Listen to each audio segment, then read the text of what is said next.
एक्सपीसी वाला है यार आपको भाई साहब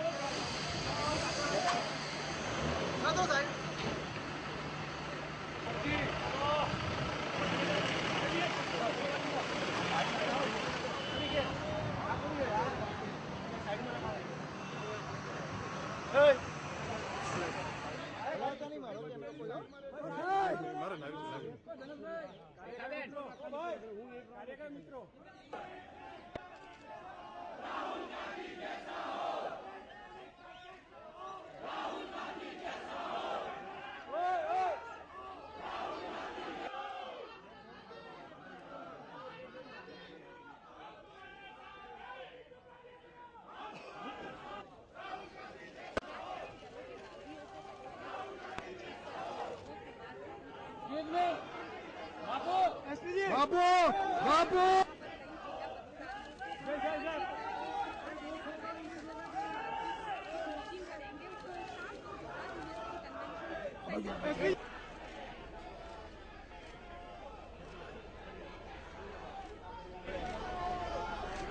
क्या भैया एसएमसी एजेंसी साइड की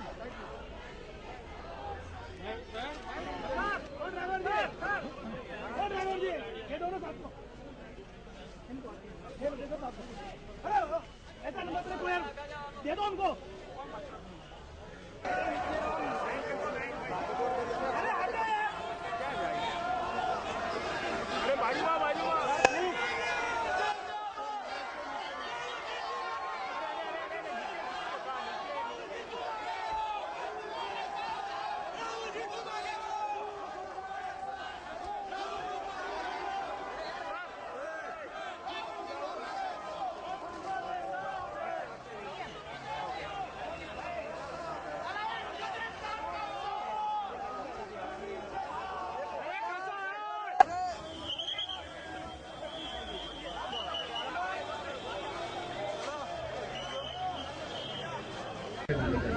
अखिल भारतीय कांग्रेस के उपाध्यक्ष और युवा नेता राहुल जी पहली बार उपाध्यक्ष बनने के बाद महात्मा गांधी और सरदार की भूमि पे आ रहे हैं। कांग्रेस के हर कार्यकर्ताओं और आगेवानों को सबको इस बात का एक अनेरा उत्साह का माहौल है। राहुल जी ने आज राजीव गांधी पे महात्मा गांधी के साबरमती आश्रम पे पुष्पांजलि करने के बाद राहुल जी सीधा राजीव गांधी भवन पे आए हैं। राजीव गांधी भवन पे 16 जो हमारा जिला है, तहसील है, इसके पदाधिकारियों के साथ व्यक्तिगत मुलाकात की है और चालू है अभी मुलाकात, और 5 घंटे ये मुलाकात चलने वाली है।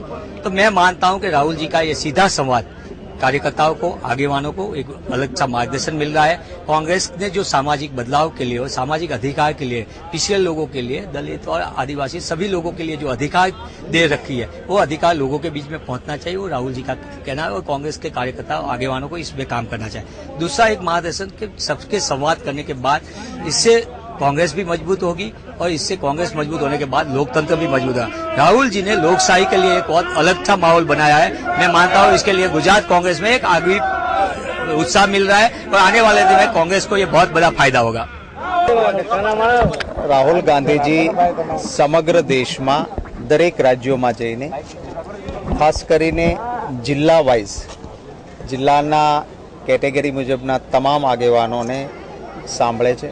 સંગઠનના પ્રશ્નો અને મહત્વની વાતો એમના સાથે થાય છે।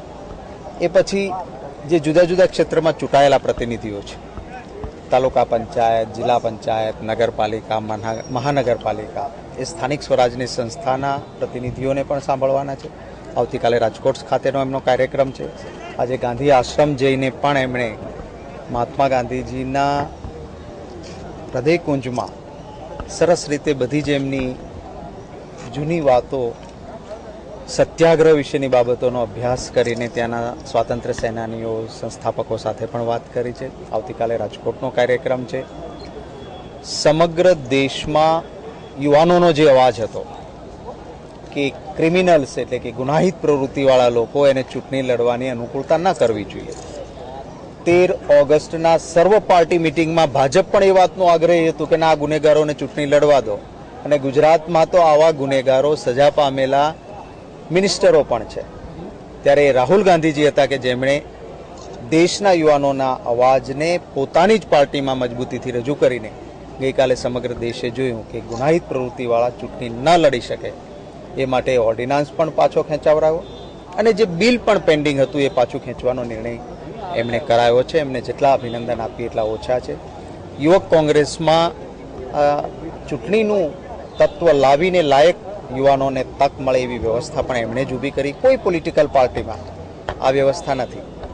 ગુજરાત સાથેનો એમનો જૂનો નાતો વાગોળીને એમણે બધાને જ બહુ પ્રેમથી, રસ્તામાં પણ લોકો હતા, ખૂબ ઉમળકાભેર ગુજરાતની જનતાએ એમનું સ્વાગત કર્યું છે. ગુજરાતની જનતાનો પણ હું આભાર માનું છું કે ઠેક ઠેકાણે લોકો ઉમટી પડ્યા હતા અને એમણે રાહુલજીનું સ્વાગત કર્યું. રાહુલજીએ પણ લોકોની વચ્ચે જઈને એમને મળવાનો પ્રયત્ન, એક આમ આદમીના નેતા તરીકે એમણે પ્રયત્ન કર્યો છે. આજની બેઠક એ સંગઠનની લગતી આંતરિક બાબતોની વાત દરેક જિલ્લાના લોકોને મળીને કરે છે, અને એ પક્ષની સંગઠનની બાબતો હોય છે.